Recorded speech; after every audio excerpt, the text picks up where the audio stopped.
Teglia repasto fugno alla palermitana. Alimento tipico siculo che non manca mai a tavola, nei giorni festivi, nei giorni feriali, in pratica non manca mai.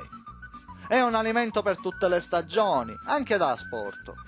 È buona fredda, calda e anche sbattuta al muro.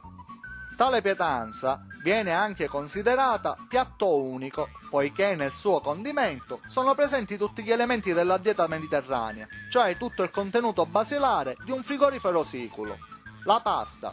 Viene utilizzato l'unico, inimitabile, insostituibile anelletto che permette a tutto il condimento di incastonarsi, cioè amalgamarsi, dentro di esso. La teglia.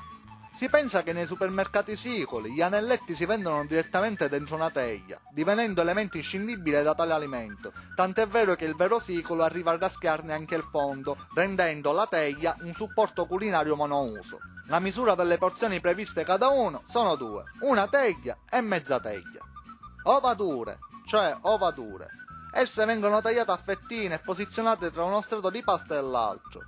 Sugo cacai nitritata e pisiedde, ovvero sugo di carne trita e piselli.